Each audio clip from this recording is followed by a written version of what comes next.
সুধীমণ্ডলী স্বাগত জানাচ্ছি সমসাময়িক বিষয় নিয়ে বৈশাখী টেলিভিশনের নিয়মিত আয়োজন ইস্পাহানি মির্জাপুর জিরো আওয়ারে। এই অনুষ্ঠান একই সাথে বৈশাখী টেলিভিশনের ফেসবুক পেজ এবং ইউটিউব চ্যানেলেও প্রচারিত হচ্ছে। আপনারা জানেন যে আগামী মাসে আমেরিকায় শুরু হতে যাওয়া টি-20 বিশ্বকাপ ক্রিকেটের জন্য বাংলাদেশের জাতীয় দল আজ ঘোষণা করা হয়েছে। আমরা আজকের এই অনুষ্ঠানে জাতীয় দলের ঘোষণা এবং টি-20 বিশ্বকাপ নিয়ে আলোচনা করব। আলোচনার জন্য স্টুডিওতে আমার সঙ্গে যুক্ত হয়েছেন ক্রীড়া লেখক এবং দৈনিক দেশ রূপান্তর পত্রিকার ভারপ্রাপ্ত সম্পাদক মোস্তফা মামুন।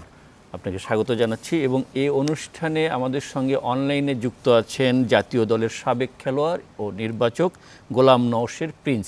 গোলাম নওশের প্রিন্স, আপনাকেও স্বাগত জানাচ্ছি বৈশাখী টেলিভিশনের জিরো আওয়ারে।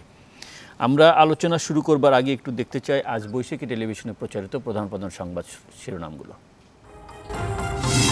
এক মাস আগে সোমালিয়ার জলদস্যুদের জিম্মি দশা থেকে মুক্ত বাংলাদেশি জাহাজের নাবিকরা চট্টগ্রামে ফিরেছে। স্বস্তি ও উচ্ছ্বাসে পরিবারগুলো।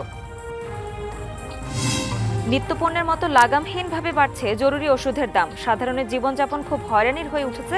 বিশ্লেষকরা সরকারের কঠোর নিয়ন্ত্রণ চান। ঢাকায় এসেছেন আমেরিকার একজন সহকারী পররাষ্ট্রমন্ত্রী ডোনাল্ড লু। রাতে প্রধানমন্ত্রীর বাণিজ্য ও বিনিয়োগ উপদেষ্টার বাসায় বৈঠক ও নৈশভোজ করেন। আমলাতান্ত্রিক নানা জটিলতায় ব্যবসা বাণিজ্য বাধাগ্রস্ত বলে সব ব্যবস্থা অনলাইনে চান ব্যবসায়ীরা। প্রয়োজনীয় উদ্যোগ নেবার কথা জানিয়েছেন বাণিজ্য প্রতিমন্ত্রী। এবং জুনে টি-20 বিশ্বকাপ ক্রিকেট খেলতে জাতীয় দল ঘোষণা করেছে বোর্ড। অধিনায়ক শান্ত সহ অধিনায়ক তাসকিন।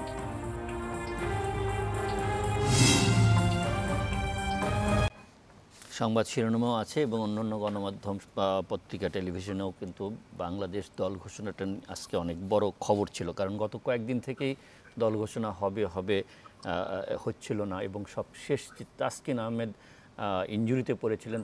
তিনি খেলতে পারবেন কি পারবেন না, তাকে দলে রাখা হবে কি হবে না এ নিয়ে একটা সংশয় ছিল। সেটি গতকালকে দলে ঘোষণা হয়েছে এবং তাকেও রাখা হয়েছে। মোস্তফা মামুন, আপনার কাছ থেকে আলোচনাটা শুরু করি।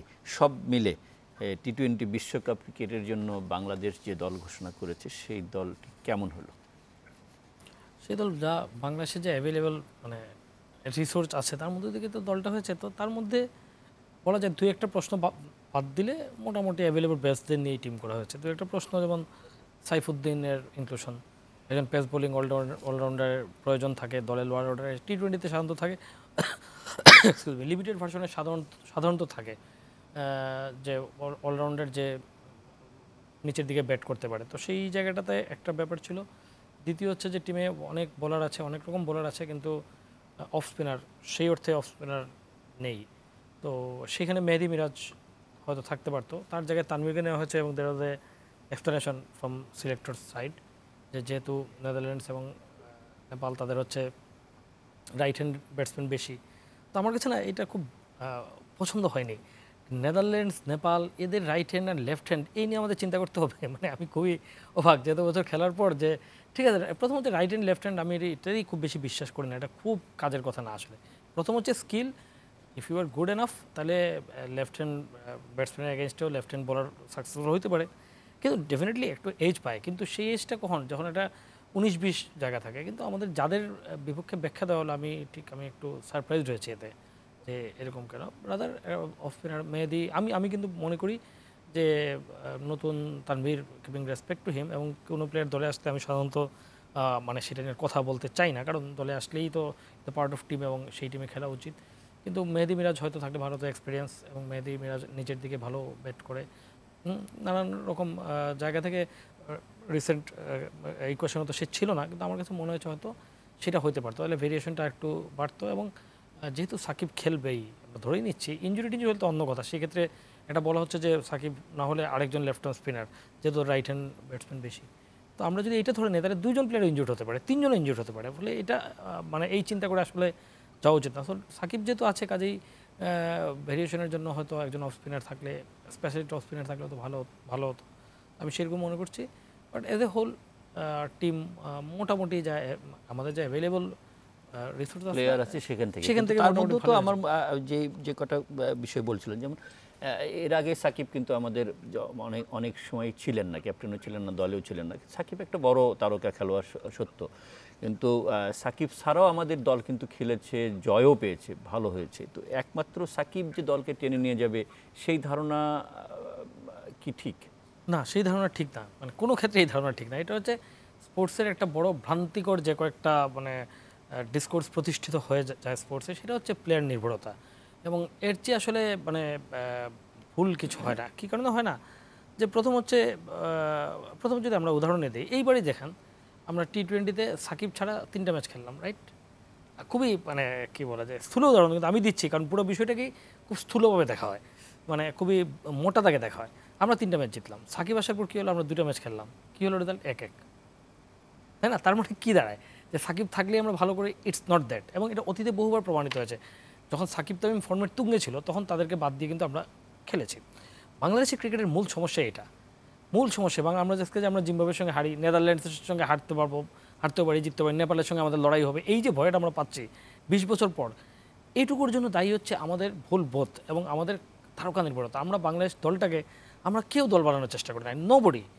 একদম মনে করেন প্লেয়াররা তো চাই নাই, কারণ প্লেয়াররা ইন্ডিভিজুয়াল স্টার হওয়ার সুযোগ, আমরা সিলেক্টররা চাই নাই, আমরা ক্রিকেট বোর্ড চাই নাই, আমরা সাংবাদিকরা চাই নাই, ইভেন আমরা দর্শকরা চাই নাই, আমরা কেউ চাই নাই। আমরা সবাই আসলে আমাদের প্লেয়ারদের মধ্যে তারকা দেখতে চেয়েছি, তারকার দুটিতে আমরা আলোকিত হতে চেয়েছি। তারা দল জিতলো কি হারলো এটা ইমেটেরিয়াল হয়ে গেছে আমাদের কাছে। এবং এর ফলে আমাদের টিমের মধ্যে ইন্ডিভিজুয়ালিজম ডেভেলপ করেছে। ইন্ডিভিজুয়ালিজম ডেভেলপ করার কারণে দুটো লাভ হয়েছে। আদার দিন যে ক্রিকেটিং পাওয়ার, তাদের লাভ হয়েছে। কিন্তু ধরেন যখন স্টার বড় হয়, তার জন্য একটা কোম্পানির বিজনেস ব্র্যান্ড হিসেবে সে খুব ভালো হয়, পুরো টিমের চেয়ে ওইটা কিন্তু বেটার ব্র্যান্ড, পুরো টিমকে তো পাওয়া মুশকিল। সেটা হচ্ছে পলিটিক্যাল ক্ষেত্রে লাভ হয়েছে, তাদেরকে আমরা নির্বাচনে দাঁড় করাতে পেরেছি। কিন্তু এই কারণে, এইসবের কারণে টিমটা সেকেন্ডারি হয়ে গেছে এবং টিমের বাকি প্লেয়ারদের মনে হচ্ছে if 1 or 2 players is bigger than the team, then others also think যে আমরাও চেষ্টা করি সেরকম বিগার হওয়ার। তো বিগার হওয়াটা কীরকম? ক্রিকেট হচ্ছে খুবই একটা মানে খুব একটা কী বলা যায়, একটা বেশ ইন্টারেস্টিং খেলা। এই ইন্টারেস্টিং খেলাটা এরকম, যেটা টিম গেম, কিন্তু একই সঙ্গে এটা কিন্তু ইন্ডিভিজুয়ালের পারফরমেন্স যোগ হয়ে team game. It's not like football, volleyball. সেখানে কিন্তু আপনি মনে করেন যে মানে কেউ গোল দিচ্ছে, কেউ গোল পাচ্ছে, এখানে সবাই ব্যাট করছে, সবাই বল করছে এবং সবাই এবং সেখানে একটা সুযোগ থাকে যে আপনি টিমের মধ্যে আপনার ইন্ডিভিজুয়াল খেলাটা খেলে বেরিয়ে যেতে পারেন। এবং আপনি যদি চতুর হন, কেউ বুঝবেও না। যে ধরেন 4 উইকেটে 30 রান, তখন আপনি নেমে আপনি আপনার 50-60 করলেন এবং বাংলাদেশের দর্শকদের হাততালি দিল, ঠিক আছে, আপনি কিন্তু হিরো হয়ে গেলেন। কী হলো? যে উনি দলের কঠিন সময় নেমে দলকে অসম্মানজনক পরাজয়ের হাত থেকে সম্মানজনক পরাজয়ে উপনীত করেছেন, ঠিক আছে।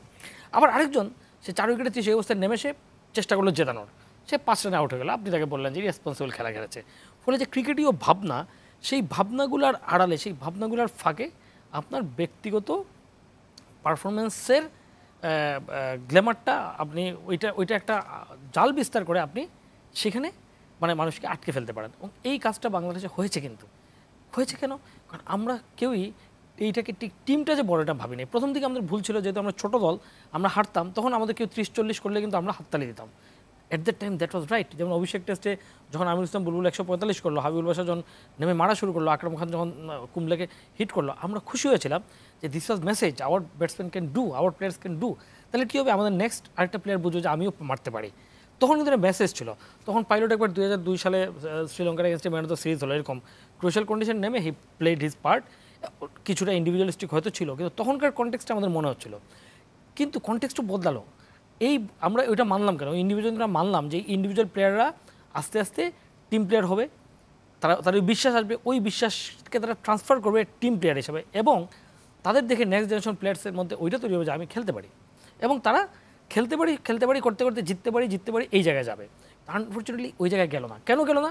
কারণ ওই যে খেলতে পারি দিয়ে যে হচ্ছিল, কারণ আপনি মনে করেন দল হারছে, কিন্তু আপনি 50 রান করলেই আপনাকে নিয়ে মাতামাতি হচ্ছে। দল হারছে, আপনি 60 রান করছেন, 3 উইকেট পাচ্ছেন, হাততালি দিচ্ছে। আপনি ওই 3 উইকেট পাইতে গিয়ে দেখা গেলো, even I have seen that also, যে অনেকে যখন দলের অবস্থা, সে এমন বল করেছে যেটাকে হয়তো ওয়ানডেতে উইকেট টেকিং বল, যেটা ওয়ানডেতে মূল কাজটা কি? কাজটা হচ্ছে আপনার রান আটকানো মুখ্য।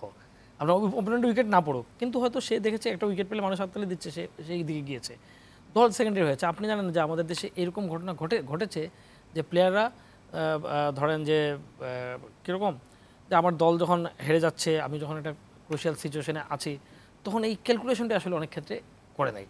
তো আমার কাছে মনে হয় এই সব কিছু মিলিয়ে আজকে যে সাকিবের কথা হচ্ছে বা অমুকের কথা তমুকের কথা, পার্টিকুলারলি এই ক্ষেত্রে আমি মনে করি যে সাকিবের দায়ের চেয়ে আমাদের ভুল দায় চিন্তা, বেশি, ভুল দায়, ভুল বোধ, কর্তৃপক্ষের দায় বেশি। কর্তৃপক্ষের দায়, সবার জি, দায়। আমরা আমাদের টিম নিয়ে আপনার এই অ্যানালিসিস আবার আসবো, শুনবো দূর থেকে আমাদের টিমকে কেমনভাবে মূল্যায়ন করা হচ্ছে।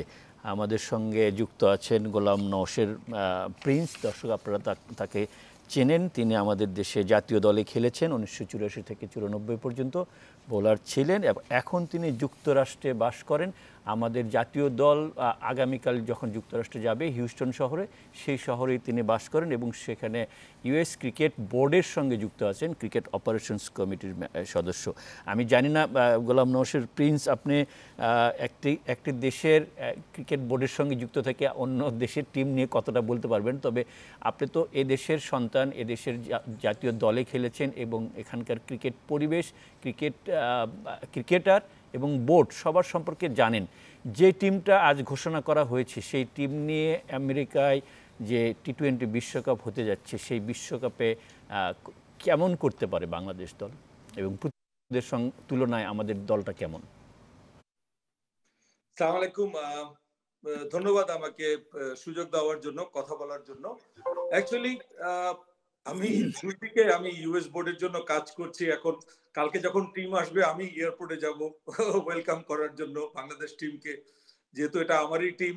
আমি বলবো এত বছর খেলেছি, জন্মেছি বাংলাদেশে। তো যাই হোক, তো টিম আসলে আমি সিলেক্টর ছিলাম, রাইট? বাংলাদেশে অনেক বছর, 7 বছর সিলেক্টর ছিলাম অল লেভেলে। আমি, ফারুক, আতর আলী 3 জন ছিলাম। তো আসলে টিম ম্যানেজমেন্টই কিন্তু ভালো বলতে পারে যে ওরা কি চায়, কোন পরিবেশে ওরা খেলতে যাচ্ছে, ওদের ইয়েটা কি, গোলটা কি। অ্যাকচুয়ালি ওরা কি সেকেন্ড রাউন্ডে প্রথমে উঠার চিন্তা করবে, নাকি ওরা সেমিফাইনালে খেলার চিন্তা করবে। তো ওরা ভালো জানে। ম্যানেজমেন্ট অ্যাকচুয়ালি আমি এটা বিশ্বাস করি যে ম্যানেজমেন্ট যেটা বলে সেটা আমি অলওয়েজ সাপোর্ট করি, বিকজ টিমের ভিতরে অনেক কিছু আছে, অনেক কিছু ভিতরে না থাকলে কিন্তু জানা যায় না। বাইরে থেকে কিন্তু আমরা অনেক কথাই বলতে পারি, অনেক কিছুই করতে পারি, যেরকম স্পিনারের অফ স্পিনার কথা। তো আমি জানি, আমি কিন্তু বাংলাদেশ টিমের খেলা সব সময়, আমি প্রত্যেক দিন খেলা দেখি, প্রায় 2.5 থেকে 3 ঘন্টা আমি কিন্তু খেলা দেখি, এনি ফরম্যাট অফ ক্রিকেট। আর আইপিএল চলুক, বিপিএল চলুক, আমি কিন্তু খেলা দেখতে থাকি সারাক্ষণ। আমি মোটামুটি প্লেয়ারদেরকে চিনি বাংলাদেশের। তো টি-20 ম্যাচটা কিন্তু ইউথদের খেলা, বেসিক্যালি ইয়াং ইউথ ছেলেপেলেরা খেলবে, যারা পাওয়ার হিটিং শটস আছে, তো তারাই খেলবে। আপনি যদি অফ স্পিনারের, আই থিঙ্ক ওরা হয়তো চিন্তা করেছে মোহাম্মদুল্লাহ রিয়াদ, আই থিঙ্ক ওরা হয়তো ওকে ইউজ করতে পারে অফ স্পিনার হিসাবে, আমার কেন যেন মনে হচ্ছে। আর টিম ওয়াইজ আমি যেটা বলবো যে বাংলাদেশ টিম, আমি খেলা দেখলাম জিম্বাবুয়ে সিরিজ, আসলে টপ অর্ডারে কিন্তু 1-2 ব্যাটসম্যানকে কিন্তু 70-80 রান করতে হবে, ওই একটা বড় একটা রান করতে হবে। আমি বেশিরভাগ দেখেছি যে 50 রান করে আউট হয়ে যাচ্ছে ওরা, কিন্তু আর আর আর they don't go that deep actually. তাদের ওখানে একজনের আরেকটু দায়িত্ব নিয়ে খেলে টিমের জন্য আরেকটু বেশি রান করলে নিচের জন্য খুব সুবিধা হবে। মিডল অর্ডার ব্যাটসম্যানরা কিন্তু ওরকম কিন্তু ওরা খেলতে পারে নাই, যতটুকু খেলা গিয়েছিল ততটুকু খেলতে পারে নাই জিম্বাবুয়ের সাথে। তো আমার ধারণা যে ইয়াং টিম আছে, ইয়াং টিম ওরা ফেয়ারলেস। আমি ওদের শর্টস দেখেছি, যে শর্টস ওরা খেলে আমি দেখলাম, যেটা নাকি they don't care, which is good. টি-20 তে আপনার ফেয়ারলেস শর্টসই খেলতে হবে। আশা করি এই উইকেট, এখানকার উইকেট যেরকম, ওরকম হয়তো টার্নিং হবে না, বাট ব্যাটিং ট্র্যাক হবে আশা করি। আমি যতদূর জানি, ডালাসে আমি খেলা দেখেছি লাস্ট ইয়ার, ওই মেজর লিগ হয়েছে, তো দেখলাম ওখানে 200+ রান হয়।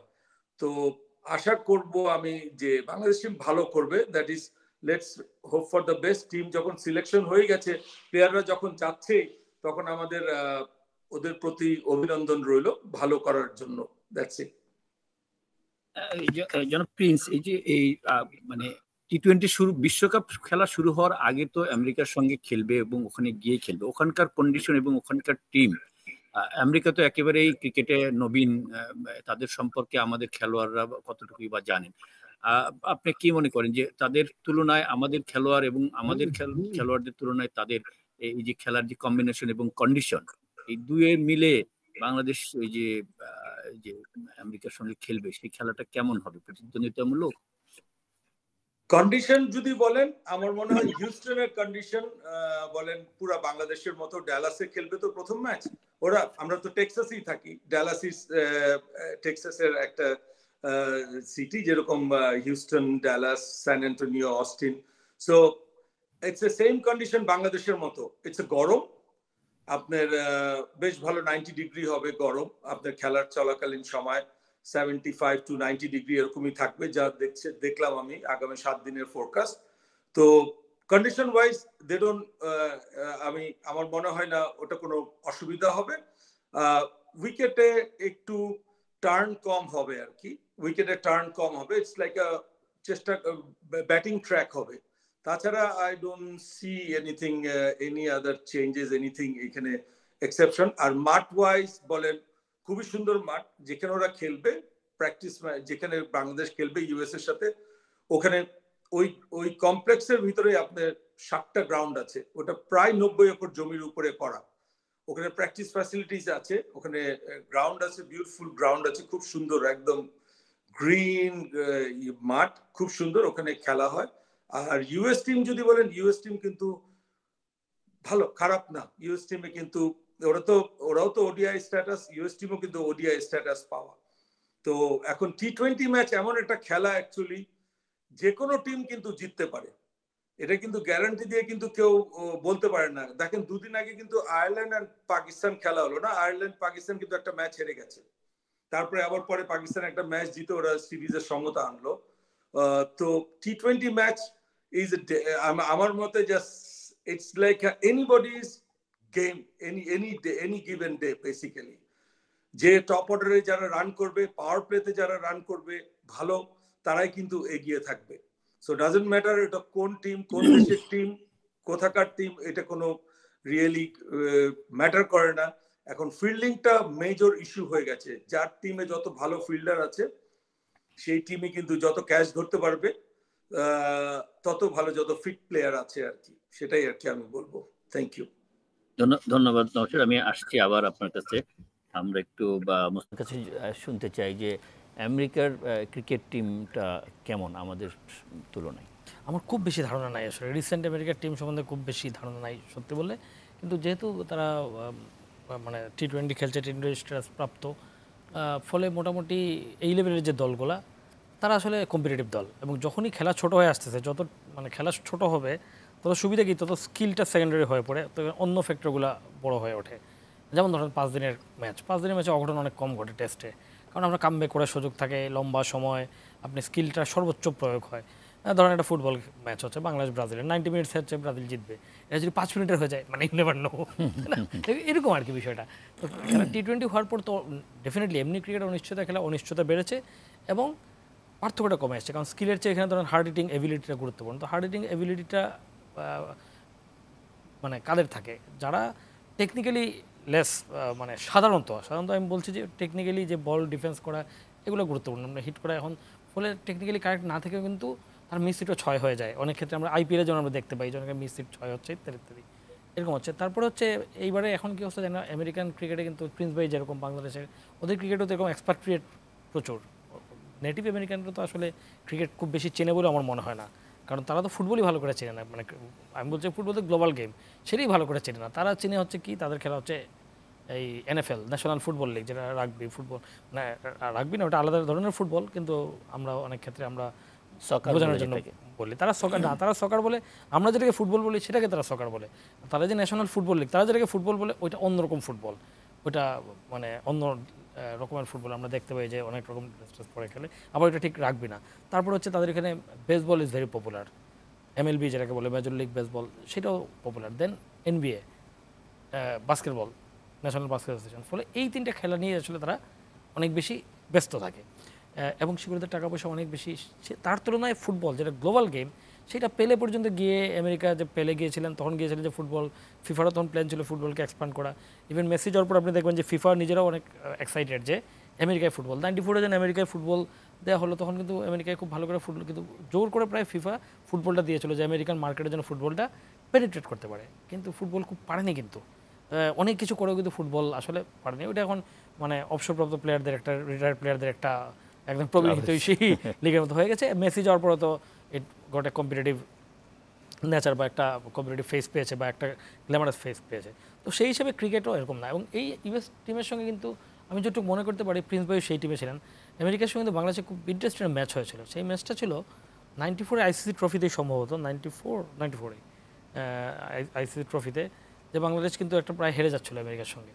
এবং হেরে যাওয়ার অবস্থায় কিন্তু আমরা খেলা দেখছিলাম, তখন তো রেডিওতে শুনতাম, আমরা কিন্তু 94 ওই ম্যাচটা হেরে যাচ্ছে এরকম অবস্থা ছিল। তখন আকরাম খান নেমে ম্যাচটা জিতিয়েছিলেন। আকরাম ভাই এরপর 97-এ নেদারল্যান্ডসের সঙ্গে প্রায় হেরে যাওয়া ম্যাচ জিতে উনি নায়ক বাংলাদেশের। মানে ওই ম্যাচটা না জিতলে 97-ও আইসিসি ট্রফি বাংলাদেশ জিততে পারতো না এবং বাংলাদেশ আসে ওয়ার্ল্ড কাপ খেলা সব 4 বছর 5 বছর পিছিয়ে যেত। আমেরিকার সঙ্গে ওই ম্যাচটা কিন্তু আকরাম ভাই জিতিয়েছিলেন 64 বা 65 রান করে, প্রায় হেরে যাওয়া ম্যাচ। তো যেহেতু এক্সপার্টরা খেলে, ফলে যে সময় যেরকম প্লেয়ার পাওয়া যায়, তবে ওদের ফেসিলিটি অনেক বেশি, অনেক রকম খেলছে এবং যেহেতু সেখানে নেটিভ যেটা বলছিলেন নেটিভ আমেরিকানের চেয়ে অন্যান্য দেশের ইন্ডিয়া পাকিস্তান, তখন তো ইন্ডিয়া পাকিস্তানেরা আছে, ইন্ডিয়া পাকিস্তানেরা আছে। তারপর আফ্রিকান আমেরিকান, সরাসরি তো আমেরিকান না, কিন্তু আফ্রিকান অন্য দেশের বা আফ্রিকান আমেরিকান টি-20তে আসলে তারা অনেক বেশি পাওয়ার হিটার, ফলে সেই প্লেয়ারদেরও অন্তর্ভুক্তি থাকে। এইসব মিলিয়ে আমেরিকার যে টিম, এবং তারা কিন্তু খুব খারাপ করবে না। আপনি দেখবেন যে আমার মনে হচ্ছে আইসিসি ট্রফিতে তখন যখন তারা খেলতো, তারা কিছুই জানতো না, কিন্তু তাদের প্লেয়ার, ওই যে এক্সপার্ট প্লেয়ার মিলিয়ে কিন্তু তারা কম্পিটিটিভ টিম ছিল। বললাম না, বাংলাদেশকে প্রায় 94-এ বাংলাদেশকে তারা বিদায় করে দিচ্ছিল, করবে সেটা দেখার বিষয়। আমরা কিন্তু তারপরে তো আমেরিকান টিম, আমরা এরকম যে খেলি সাথে আমাদের সহজেই জেতা উচিত, আমাদের এইসব ভাবাই উচিত না, উচিত ছিল না, কিন্তু যে ভাবতে হয় এটাই মনে করি আমাদের ক্রিকেটের পিছিয়ে থাকা পশ্চাৎপরতা। এবং জি, ধন্যবাদ মোস্তফা মামুন। আমরা একটা বিরতির সময় হয়েছে, বিরতির পর আবার গোলাম নওশের, প্রিন্স আপনার কাছেও আসবে, মোস্তফা মামুন আপনার কাছেও শুনবো। প্রিয় দর্শক, আপনাদের সঙ্গেই থাকুন, আমরা ফিরছি ছোট্ট একটা বিরতির পর।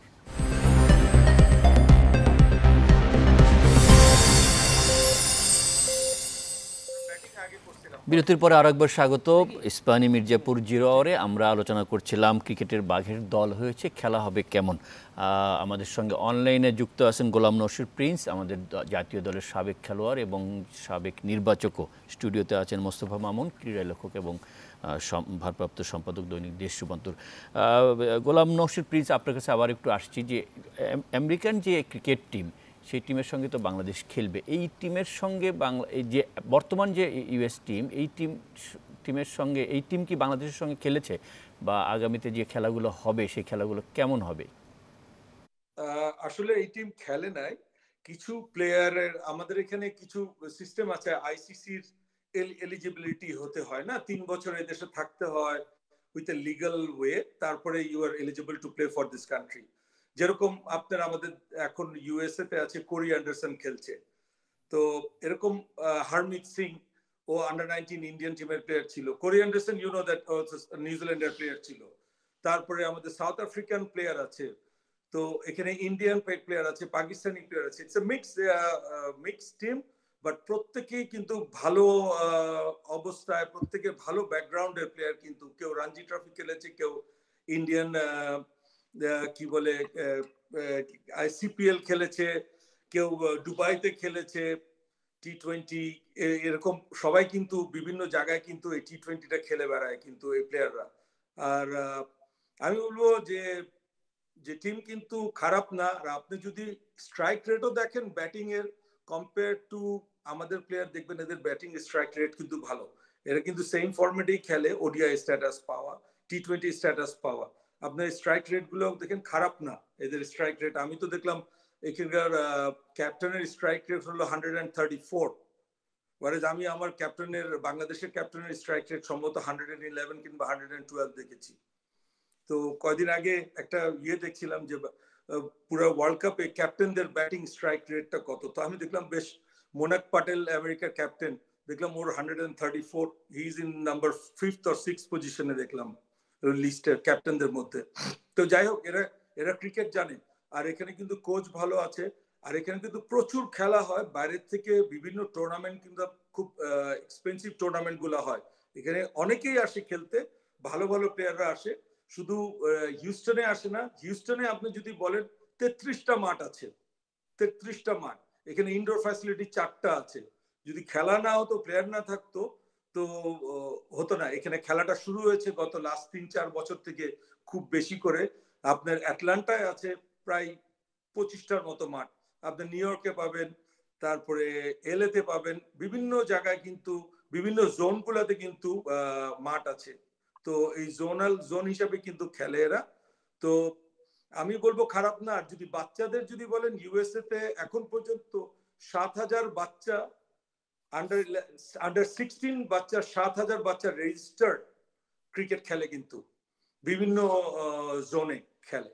মানে খেলোয়াড় তৈরি, জাতীয় দলের জন্য খেলোয়াড় যোগান দেওয়ার একটা প্রসেস, প্রক্রিয়া সেখানে চালু রয়েছে। হ্যাঁ হ্যাঁ, চালু হয়ে গেছে। আমাদের এখানে যে সবচেয়ে দুর্বল মুস্তফা মামুন, গত 2 বছর থেকে স্ট্রাকচার ওয়াইজ ওই যে আন্ডার 15 ন্যাশনাল ওয়াইজ টুর্নামেন্ট হয়, ন্যাশনাল টুর্নামেন্ট হয়, আন্ডার 17 হয়, আন্ডার 19 হয়, আন্ডার 23 হয় এখানে।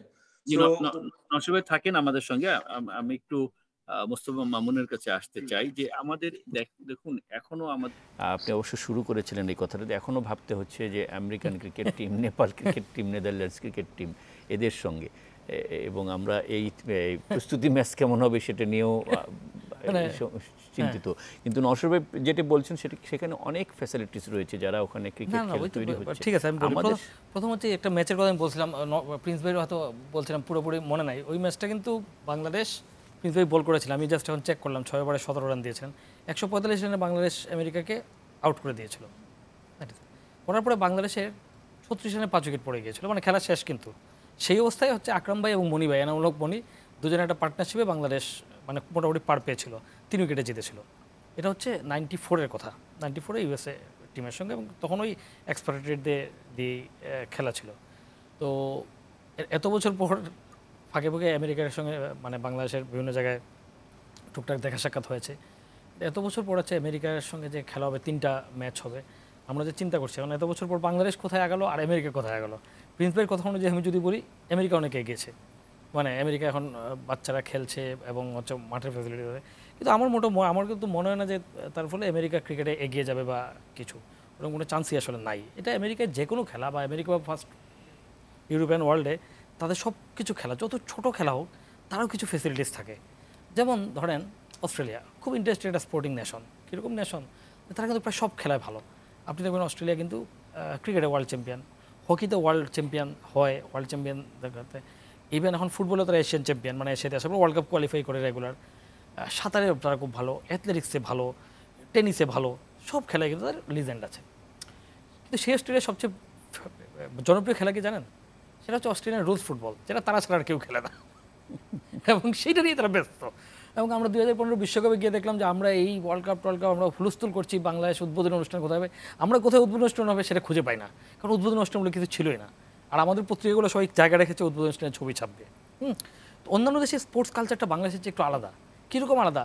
যে মনে করেন যে ছোটো একটা খেলা খেলে, সে কিন্তু ওইটা প্রাণ দিয়ে খেলে, এবং ওইটার যে অ্যাসোসিয়েশন, ঠিক আছে, ওইটা তার মতো করে তার যে স্ট্রাকচার দরকার সেটা করে। আমাদের এরকম না যে ক্রিকেট আমাদের বড় খেলা বলে আমরা সবাই ক্রিকেট দেখি, সব কিছু ক্রিকেটে মানে ক্রিকেটের জন্য সব কিছু করবো, অন্য খেলার দিকে ফিরেও তাকাবো না যে এই খেলায় আমাদের মানে উন্নতির চান্স নেই। কেন আমরা ক্রিকেট ছাড়া অন্য খেলা দেখি না? একসময় বাংলাদেশে ফুটবল অনেক পপুলার ছিল না, এই যে প্রিন্স ভাইদের সময়, তখন কিন্তু বাংলাদেশে ক্রিকেট ওয়াজ সেকেন্ড গেম, তখন তো ফুটবলের অনেক বড় খেলা ছিল, নিয়মিত যে অবশ্যই। হ্যাঁ, এই আসলাম কায়সার এরা কিন্তু তখন অনেক বড় স্টার ছিল, এখনকার ক্রিকেটারের যেরকম স্টার সেরকম স্টার ছিল, ইন্টারেস্টিং। কিন্তু এখন দেখেন আমরা সেদিকে ফিরে তাকাই না। কেন তাকাই না? কারণ আমরা মনে করি যে ফুটবল খেলে আমরা বিশ্ব চ্যাম্পিয়ন হতে পারবো না, ক্রিকেট খেলে হতে পারবো। এই যে একটা ভ্রান্তির ধারণার মধ্যে একটা জাতি ডুবে আছে, এটার মধ্যে সব সমস্যার মূলে। আমেরিকা তো জানে যে তারা ক্রিকেটে কোনো ওয়ার্ল্ড চ্যাম্পিয়ন হবে না ক্রিকেটে, তারপরে তো 7,000 বাচ্চা রেজিস্টার্ড। তার মানে যে ওই খেলাটা পছন্দ করে, এই খেলা খেলে কী হবে? তারপরে দেখেন এরকম ফেসিলিটিস তারা এনশিওর করছে ক্রিকেটের জন্য। মূলত এক্সপার্টরাই খেলে, মূলত এই নেটিভ আমেরিকানরা আমি শিওর যে সেটা হলো খুবই স্মল, তারা খেলে না।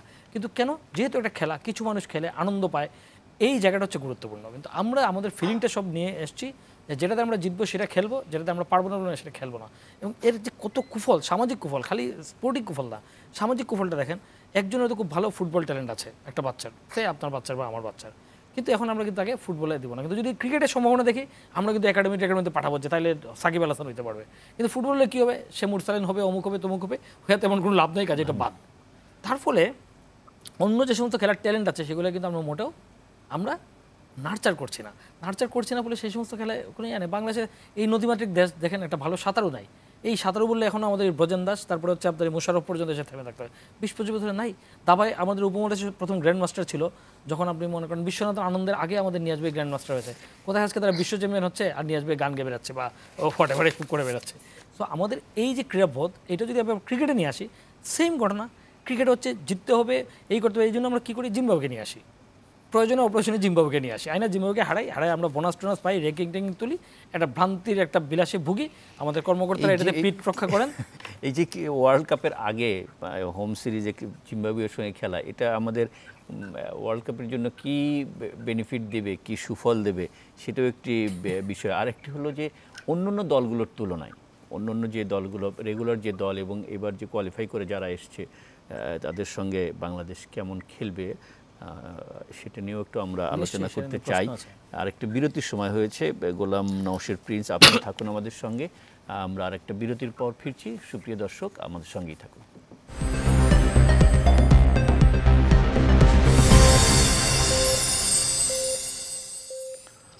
সুপ্রিয় দর্শক, বিরতির সময় আমাদের সঙ্গে থাকবার জন্য ধন্যবাদ। আমরা আলোচনা করছি ক্রিকেটের বাঘের দল হয়েছে, খেলা হবে কেমন। বাংলাদেশ জাতীয় দল ঘোষণা হয়েছে, তাদের খেলাটা কেমন হবে।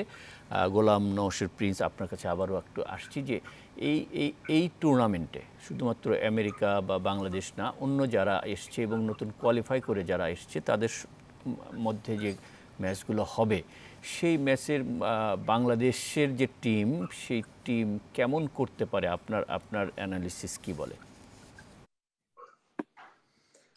আমি তো বাংলাদেশ টিমে তো গ্রুপে South Africa, Sri Lanka, Nepal and Netherland probably, right, first রাউন্ডে আছে, রাইট। তো নেপাল কিন্তু ভালো টিম, কিন্তু দেখেন টি-20 কিন্তু ইটস এ লাইক আপনারা পিছনে ফিরে থাকার খেলা না, কিন্তু মানে আপনি ইনিংস বিল্ড আপ, লুজ করলেন উইকেট, আবার বিল্ড আপ করবেন, আবার যাবেন, ওরকম কিন্তু খেলা না কিন্তু। সো অতএব বাংলাদেশ নেদারল্যান্ড ইসের সাথে কি বলে আপনার নেপাল, এদের সাথে খেলবে। এগুলো কিন্তু স্ট্রং টিম, এদের বেসিক কিন্তু খুবই স্ট্রং। এন্ড আজকাল কিন্তু সাপোর্ট স্টাফ বলেন, কোচ বলেন, সবাই কিন্তু সব মডার্ন ক্রিকেট ফলো করছে, এন্ড ভালো ভালো কোচ কিন্তু সবাই নিয়ে আসছে। সো অনেক কিছুই ঘটতে পারে, আমাদের অবাক হবারও কিছু নাই। কিন্তু ও যে যত এইসব ব্যাপারে এগিয়ে যাচ্ছে, তারাই কিন্তু আস্তে আস্তে ভালো করছে। তো আমার কথা হলো যে টি-20 ম্যাচ তো এটা আপনার খেলে জিততে হবে, ওই যাবেন মাঠে আর জিতে যাবেন ওটা হবে না। It will be tough match for everybody basically, যে কোনো টিমের সাথেই খেলা হোক না কেন, যে যার সাথেই খেলুক না কেন। টি-20 ম্যাচ কিন্তু আর ওই দিন নাই যে একতরফা 30 রানে অল আউট করে যায় ম্যাচ জিতে যাবেন, ওই দিন আর নাই। So things are change. So সবাই, ক্রিকেটটা এত ওপেন হয়ে গেছে, সবাই ক্রিকেট দেখে, এত বেশি টেকনিক, আপনি ইউটিউব খুললে আপনি অনেক টেকনিক দেখতে পারবেন, বিভিন্ন কোচের কথা শুনতে পারবেন, বিভিন্ন প্লেয়ারের কথা শুনতে পারবেন। যারা রিয়েলি খেলতে চায়, যারা রিয়েলি সিরিয়াস প্লেয়ার, ওরা কিন্তু ভালোই করছে এখন। সো ধন্যবাদ। এখন নিয়মিত 200 বেশি রান হচ্ছে, মানে সব দলই তো 200 বেশি রান করে। মোস্তফা মামুন, এই যে দলগুলো বাংলাদেশ গ্রুপে যেগুলো রয়েছে, নেপাল, নেদারল্যান্ডস, সাউথ আফ্রিকা, তো মানে আমাদের যে দল, দেখুন এই দলে 15 জনের দল দিয়েছে, একজন এমপি সাহেব রয়েছেন, কিন্তু বাকি 6 জন তো একেবারেই নতুন, যাদের ওয়ার্ল্ড কাপ সম্পর্কে কোনো ধারণা নেই। দেখেন, আগে হতো কি, ওই সমস্ত দেশে মানে যখন নেদারল্যান্ডস, উগান্ডা, আফগানিস্তানের আসতো, তখন আমরা খুঁজে বের করতাম, কারণ তারা তো বেশিরভাগই থাকতো যে আপনার প্রফেশনাল না, তারা অ্যামেচার ক্রিকেটার। দেখা গেলো যে আমি বলছি 20-25 বছর আগের কথা, তারা তো শুক্র শনিবার ক্রিকেট খেলতো, বাকি দিন কাজ করতো। এবং এই যে ওয়ার্ল্ড কাপে, শেষ ওয়ার্ল্ড কাপে বারমুদা খেললো, তাদের ইন্স্যুরেন্স এজেন্ট ছিলেন কেনিয়ার বিখ্যাত ক্রিকেটার আসিফ করিম। আপনারা জানেন যে যখন বিশ্বকাপ খেলেন, তখনও কিন্তু উনি ব্যবসা করতেন, ইন্স্যুরেন্সের বড় ব্যবসায়ী, যে কেরিয়ার বড় ব্যবসায়ীদের একজন, বা দেখা যেত যে কেউ একজন রেস্টুরেন্টে কাজ করে। এই সমস্ত আমি বলছি যে নন টেস্ট প্লেইং দেশগুলো, কারণ যেহেতু তাদের দেশে ক্রিকেট প্রফেশনালি খেলা হয় না, ফলে এইভাবেই আসতো। বা যারা এক্সপার্টিয়েট যারা খেলেন, তাদের কেউ হয়তো ওই মানে ক্রিকেটের প্লেয়ার হওয়ার জন্য, ভিসার জন্য ক্রিকেটার হয়ে দেশে খেলছে না, এরকম থাকতো। ইন্টারেস্টিং নেই, এখন বাংলাদেশ দল এরকম হয়ে গেছে, বাংলাদেশ দলে একজন এমপি।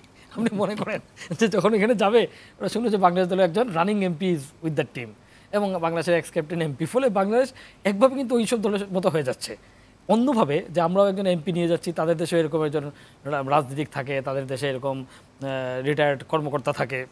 ফলে এই জায়গায় বাংলাদেশ অন্যভাবে ভিন্ন উপায়ে মানে আমরা আসলে নেদারল্যান্ডস এবং কানাডার সমানে চলে যাচ্ছি, এবং ক্রিকেটিং ক্ষেত্রেও কোথাও কোথাও আমরা তাদের সমতায় চলে যাচ্ছে। আমার যেটা দুঃখ এবং আফসোস, ধরেন আজ থেকে 25-30 বছর আগে যখন প্রিন্স ভাইরা খেলতো তখন আমাদের প্রবল প্রতিদ্বন্দ্বী ছিল কেনিয়ার সঙ্গে আমরা পারি নাই, বা নাইরোবিতে আমরা পারি নাই, বা কেনিয়া কিন্তু আমাদের চেয়ে এগিয়ে ছিল। 2003 কেনিয়া ওয়ার্ল্ড কাপে সেমিফাইনাল পর্যন্ত খেলে ফেলেছিল, যেটা আমরা আসলে ওয়ার্ল্ড কাপ মানে একদম 50 ওভার ওয়ার্ল্ড কাপ পারি নাই।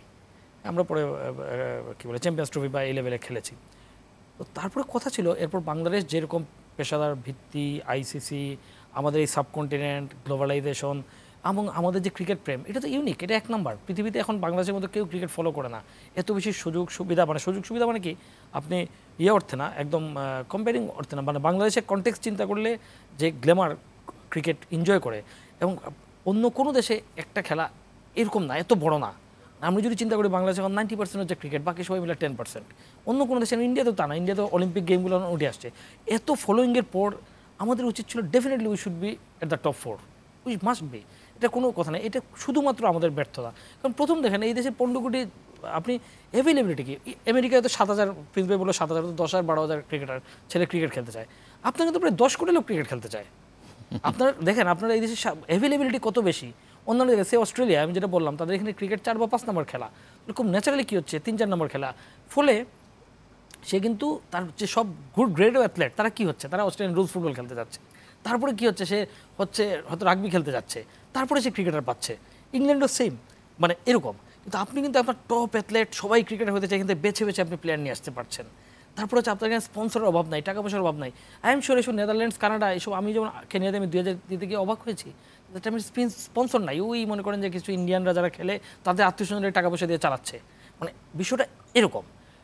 তো এইসব থাকা সত্ত্বেও শুধুমাত্র আমাদের ভুল পরিকল্পনা, ভুল চিন্তা, ওভার অ্যাপ্রিসিয়েশন, রং অ্যাপ্রিসিয়েশন, তারকা নির্ভরতা, ভুল বোধ, ভুল চিন্তা, রাজনীতিকরণ, ব্যক্তিগত স্বার্থ সাধন, বিজনেস কমিউনিটি ঢুকে যাওয়া, সব কিছু মিলে এটাকে একদম আমরা নষ্ট করে ফেলেছি। এই যে টপ 4-এর কথা বললেন, কিন্তু আমাদের নির্বাচকরা মানে ক্রিকেট বোর্ডই বলছে যে তারা দ্বিতীয় রাউন্ড খেলতে পারে বলে আশা করছে, এরকম মানে আশাটাও খুব বেশি না। আশা করবেন কেমনে? আপনার আশা করতে হলে তো কখন আপনি আশার তো বেস থাকতো। বেসটা কি, আপনি নেদারল্যান্ড, শ্রীলঙ্কা এবং সাউথ আফ্রিকা খুব ন্যাচারালি, এটা যদি সাবকন্টিনেন্টে হতো তাহলে হয়তো সাউথ আফ্রিকার ক্ষেত্রে আমরা হারিয়ে ধরার চান্সটা আমাদের থাকতো, হয়তো ইকুয়াল চান্স থাকতো। কিন্তু যখন এটা খেলা হবে, যেমন ধরুন প্রিন্স ভাই যেটা বললেন, আমরা জানি এটা হবে 200 রানের উইকেট।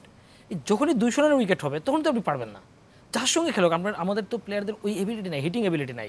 টি-20 আসার পর আমরা কিন্তু প্রথম ভেবেছিলাম যে তুলনামূলক যেহেতু ফর্মেটটা ছোট হচ্ছে, আমরা যেটা নতুন, এবং দেখেন টেস্ট ওয়ানডে যখন খেলা শুরু হয়, অন্য দেশগুলো আমাদের অনেক আগে খেলা শুরু করেছে। ইন্ডিয়া খেলেছে 50 বছর, পাকিস্তান খেলেছে 70 বছর, অস্ট্রেলিয়া 100 বছর। কিন্তু টি-20 কিন্তু আমরা টেস্ট স্ট্যাটাস পাওয়ার পর শুরু হয়েছে 2004-05। তার মানে আমরা ইকুয়াল জায়গা থেকে শুরু করেছি, কিন্তু আমরা টি-20 ধরতেই পারিনি। টি-20 হচ্ছে যে স্ট্রেংথের খেলা, পাওয়ারের খেলা, টি-20 ফর্মেটটা আমরা বুঝতেই পারিনি। এখন বুঝতে না পারার অক্ষমতা কি? এখনকার যুগে বুঝতে না পারার অক্ষমতা হচ্ছে শুধুই অবহেলা। কারণ আপনি অ্যাভেলেবিলিটি দেন, এই অবহেলা কার? এই অবহেলা আসলে আমাদের সরকার, প্রধানমন্ত্রী নিজে তো উৎসাহ দেন নিয়ে কথা বলেন। অবহেলা মানে কি? অবহেলার অর্থ হচ্ছে যে বোঝার ভুলজনিত অবহেলা।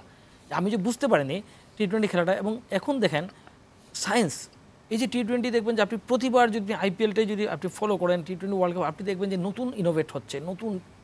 যেমন ধরেন ইন্ডিয়ান যে কিছু ইয়াং প্লেয়ার, ইন্ডিয়া কিন্তু টি-20 খেলার দল ছিল না। ইন্ডিয়ার যে ট্রেডিশনালি, ইন্ডিয়া কিন্তু অনেক স্লো খেলা, ইন্ডিয়ান ব্যাটসম্যানরা ট্রেডিশনালি অনেক স্লো, মার্কুটে না, কিন্তু ইন্ডিয়া অ্যাগ্রেসিভ না। টি-20 আইপিএলে তো তারা দেখেন এই যে চেঞ্জটা হলো, ইন্ডিয়া কিন্তু এই চেঞ্জটা কীভাবে করলো, তাদের যে নেক্সট জেনারেশন তারা তৈরি হয়েছে যখন আইপিএল যে জেনারেশন, তারা আইপিএল খেলার মতো করেই তারা নিজের ক্রিকেটকে কনভার্ট করেছে, এবং সেটাই হচ্ছে তারা প্রভাবিত করেছে। এবং কীভাবে করলো আপনি বলে করেন, আমরা কিন্তু বলি যে আমাদের হিটার নাই, কেন? আমাদের স্ট্রেংথ। আমরা একটু শেষ করতে চাই, আমরা প্রিন্স ভাই আর 1 মিনিট তার কাছে যাইতে চাই একটু। গোলাম নসির প্রিন্স, একেবারে শেষ সময় 1 মিনিটের মধ্যে যদি বলেন যে এই বাংলাদেশ দলের কাছে এই বিশ্বকাপে আপনি কি প্রত্যাশা করতে পারেন? আমি প্রথমত আমি আশা করব যেটা নাকি বাংলাদেশ সেকেন্ড রাউন্ডে উঠবে। দ্যাট ইজ, এটা আমার একটু কনফিডেন্স আছে বাংলাদেশের প্রতি, প্লেয়ারদের প্রতি। কারণ আমি দেখলাম ইয়াং ছেলে পেলে ওরা মারতে পারে না, এটা ভুল। ওদের লম্বা রানটা করতে পারে না, ওরা মারে কিন্তু ঠিকই, ওদের স্ট্রাইক রেট ইজ রাইট, ঠিক আছে, কিন্তু লম্বা রানটা খালি করতে হবে, টপ অর্ডারে 2-1 জনকে 70-80 রান করতে হবে, তাহলেই কিন্তু প্রবলেমটা সলভ, আর কিছু না। ওদের ওই ওরা খেলছে তো, অনেকগুলো ইয়াং প্লেয়ার আছে 5-6 জন, তো ওরাই পারবে। আমার মনে হয় এটা ওদের জন্য ভালো এক্সপিরিয়েন্স হবে, এন্ড তারা ফেয়ারলেস ক্রিকেট খেলবে। That's what I think, and I think team ম্যানেজমেন্টও ওই একই কথাই চিন্তা করছে যে 2টা ব্যাটসম্যানকে একটু লম্বা রান করতে হবে, রান করলেই খেলা দেখবেন চেঞ্জ হয়ে যাবে। আমাদের fielding bowling is very good. ধন্যবাদ নওশির প্রিন্স, আপনি আমাদেরকে সময় দিয়েছেন অনেক দূর থেকে। মোস্তফা মামুন, শেষ মিনিট, 1 মিনিট আপনি শেষ করে যে ডেফিনেটলি আমরা তো চাইবই বাংলাদেশ যখন যাবে ভালো করবে, ভালো করা উচিত। এবং কিছু গ্লোবাল টুর্নামেন্টে, বৈশ্বিক টুর্নামেন্টে 2017-15 বিশ্বকাপ, যেটা আমরা খুব বেশি এক্সপেক্ট করি না, অস্ট্রেলিয়া খেলা, বাংলাদেশ কোয়ার্টার ফাইনালে উঠেছিল। তারপর 17 চ্যাম্পিয়ন্স ট্রফি বাংলাদেশ ভালো করেছিল, ফলে ওয়ার্ল্ডের বাইরে গিয়েও কিন্তু বাংলাদেশ ভালো করতে পারে। কিন্তু আমার যে দুঃখটার কথা আমি সবসময় বলি যে আমাদের যে সব কিছু ছিল, শুধু প্রসেসটা ঠিক থাকলে, চিন্তাটা ঠিক থাকলে, আমাদের ভিশনটা ঠিক থাকলে ডেফিনেটলি আমাদের এখন ভাবতেই হতো না। আমাদের এখন ভাবতে হতো না যে সেকেন্ড রাউন্ডে যাওয়া নিয়ে সেকেন্ড রাউন্ডে যাওয়া টপ 8-এর মধ্যে না, হ্যাঁ টপ 4 নিয়ে ভাবতে হতো, অন্যরা আমাদের নিয়ে ভাবতো। 2007 থেকে 8, 10, 15 পর্যন্ত এটাই ভেবেছিল সবাই যে Bangladesh will be the next big team, সেটা আমরা হইতে পারিনি। জি, অনেক ধন্যবাদ মোস্তফা মামুন এবং গোলাম নওশির প্রিন্স, আপনাদের দুজনকেই। আমরা দুর্বলতা অনেক আছে, তারপরও এই দল নিয়েই এগিয়ে যেতে হবে, এই দল এগিয়ে যাক। নির্বাচকরা আমাদের যে দুর্বলতাগুলোর কথা বলছেন সেগুলো বোর্ড এবং কর্তৃপক্ষ বুঝে ভবিষ্যতের জন্য প্রস্তুতি নিক, এবং আমরা এই T20 বিশ্বকাপে বাংলাদেশ দলের জন্য শুভকামনা জানাই, তারা ভালো করুক, সেই প্রত্যাশা নিয়েই শেষ করছি আজকের 0 আওয়ার। আপনারা যারা এতক্ষণ ছিলেন আপনাদেরকে অনেক ধন্যবাদ। শুভরাত্রি।